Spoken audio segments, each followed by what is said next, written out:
రాజకీయాల్లో ఎవరు ఏ పార్టీలో శాశ్వతం అంటే ఎవరి పేరు చెప్పలేం. ఎవరు ఎప్పుడైనా పార్టీ మారొచ్చు. అలాగే ఎవరికి వాళ్ళు ఎవరిని నమ్ముకొని వాళ్ళు ముందుకు వెళ్తే గనక ఖచ్చితంగా అది ఇబ్బందులు పాలవ్వాల్సిన పరిస్థితి వస్తుంది. అది తాజాగా ఉండవెల్లి శ్రీదేవి మొన్న తాడికొండ ఎమ్మెల్యే రాజీనామా చేశారు. వైసీపీ బహిష్కృత నేత అనాలి ఆమెను. అయితే తెలుగుదేశం పార్టీలో సీట్ వస్తుంది అని అనుకున్నారు, కానీ రాలేదు.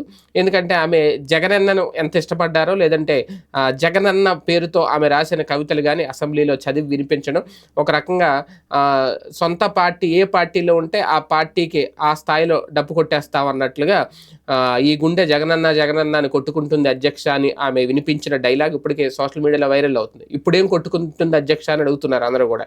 కానీ ఒక కత్తి పెట్టి ఒక ట్వీట్ చేశారు, ఒక రకంగా ఆమెకు వెన్నుపోటు పొడిచారు తెలుగుదేశం పార్టీలో అనేది. కాకపోతే ఏంటి అంటే చంద్రబాబు నాయుడు గారు చాలా క్యాలిక్యులేషన్స్ ఉంటాయి. ఖచ్చితంగా వచ్చిన వాళ్ళందరికీ సీట్లు ఇవ్వాలంటే అది సాధ్యం కాదు, గెలుపు గుర్రాలకు ఇస్తారని ముందే చెప్పారు. అయినా ఈమె వెళ్ళారు. ఈమె గెలవగలదా లేదని డిసైడ్ చేసుకునే సీట్ ఇచ్చారా లేదనేది ఇంకా దాన్ని బట్టి వాళ్ళు ఆలోచించుకునే డెసిషన్. ఏది ఏమైనా ఇప్పుడు తాజాగా ఒక రకంగా హ్యాండ్ ఇచ్చారని చెప్పాలి. ఈ నేపథ్యంలోనే ఆమె ఒక ఘాటు ట్వీట్ చేశారు.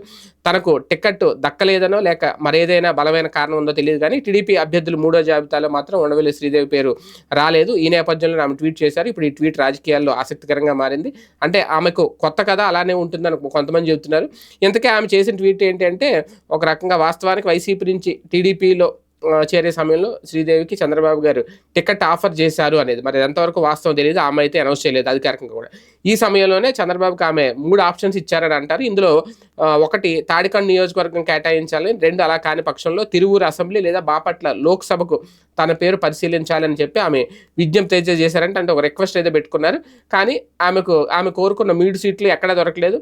బాపట్ల లోక్సభ స్థానం వస్తుంది అనుకుంటే అక్కడ కూడా వేరే అభ్యర్థిని కేటాయించడం ఆమె బాగా హట్ అయ్యారు. అందుకే ఈ నేపథ్యంలో ఆమె రాజకీయాలు ఎలా ఉంటాయో, ఎవరు ఎలాంటి వారు ఈ రోజు అర్థమైంది అని చెప్పి బాపట్ల అని రాసి ఒక హ్యాష్ ట్యాగ్ పెట్టి దానికి ఒక కత్తి సింబల్ పెట్టారు. ఈ రోజు అర్థం అవడం ఏంటి, రాజకీయాల్లో చేరినప్పుడే అర్థం కావాలి. ఎవరికి వాళ్ళు వాళ్ళ స్వప్రయోజనం చూసుకుంటారు. పార్టీ కూడా గెలుపు గుర్రాలకే ఆహ్వానిస్తుంది, వాళ్ళకే సీట్లు ఇస్తుంది. పార్టీలో చేరిపోయిన వాళ్ళందరికీ సీట్లు ఇవ్వాలి అంటే ఏ పార్టీ వల్ల కాదు, ఎవరి వల్ల కాదు. కాకపోతే రాజకీయాల్లో కొనసాగించాలి, మేము ప్రజల కోసం సేవ చేయడానికి వచ్చాం, మాకు ఉండవల్లి ప్రజలు ముఖ్యం, అమరావతి ప్రజలు ముఖ్యం, అమరావతి రైతులు ముఖ్యం, అమరావతి భూములు ముఖ్యం అని చెప్పి నోటి మాట కాదు. ఇప్పుడు మరి వాళ్ళందరికీ వెన్నుపోటు పొడిచినట్టు కాదా? వాళ్ళందరూ నమ్మి మీకు మళ్ళీ ఇంకోసారి ఓటేసేస్తే అక్కడ సీట్ ఇచ్చేస్తే అప్పుడు అందరూ వెన్నుపోటు కాదు మంచిపోటు పొడిచినట్టు. ఇప్పుడు లేదు కాబట్టి కత్తి పెట్టి ఒక సింబల్ వేసినట్టు. రాజకీయాలు అటు పార్టీలు చేస్తాయి, ఇటు రాజకీయ నాయకులు చేస్తారు. వీళ్ళు నేర్చుకోవాలి కూడా. ఈమె కాస్తంత కొత్త కాబట్టి కొంతమంది చెప్తున్నట్టు ఇంకా అలవాటు అవ్వలేదు. కాకపోతే ఇటువంటి ట్వీట్స్ని బాబు గారు కానీ, లోకేష్ గారు కానీ, ఆ టీం కానీ పెద్దగా పట్టించుకోరు. ఎందుకంటే వాళ్ళకే కొత్త కాదు, వీళ్ళకి కొత్త కానీ.